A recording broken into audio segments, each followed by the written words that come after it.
அனைவருக்கும் ஆத்ம வணக்கம். ஞானபிதா பாரம்பரிய மூலிகை மருத்துவத்தின் சார்பாக இன்றைக்கி ஒரு முக்கிய பதிவான பித்தப்பை கல்.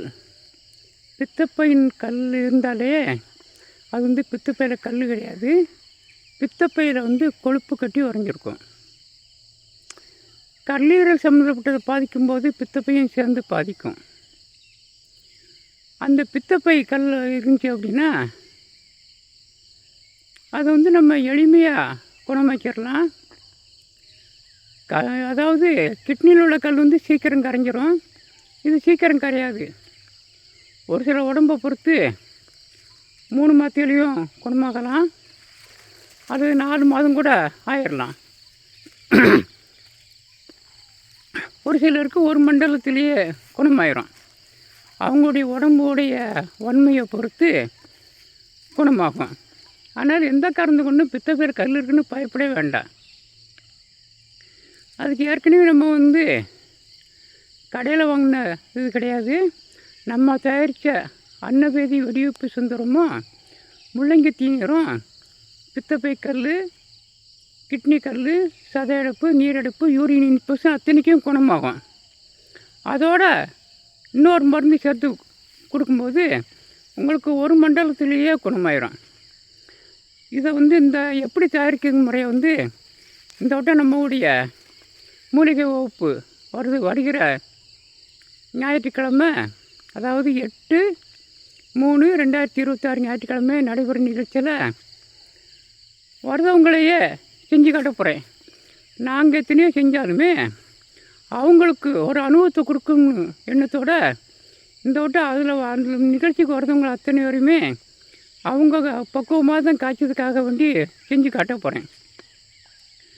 அதில் என்னென்ன சேருது அப்படின்னா, நம்ம அதிகமாக தயாரிப்போம்.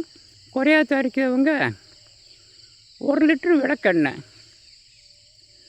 1/2 லிட்ரு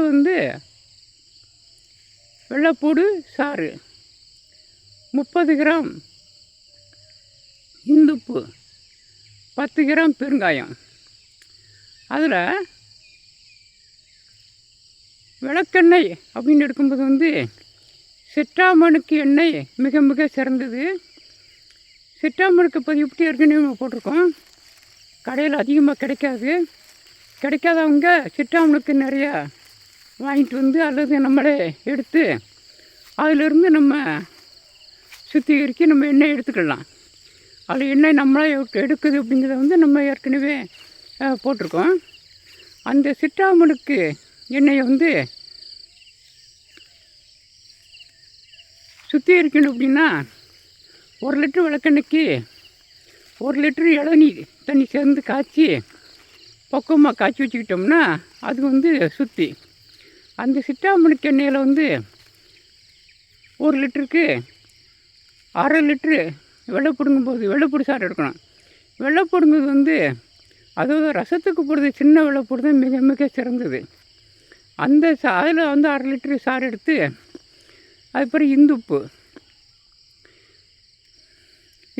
30 கிராம், 10 கிராம் பெருங்காயம் போட்டு பக்குவமாக காய்ச்சி வச்சுக்கிட்டு அவங்களுடைய அதாவது வயசுக்கு தகுந்த மாதிரி அவங்களுடைய உடல் வன்மையை பொறுத்து அவங்களுக்கு 10லேருந்து 30 மில்லி வரைக்கும் இரவில் கொடுத்துட்டு வரணும்.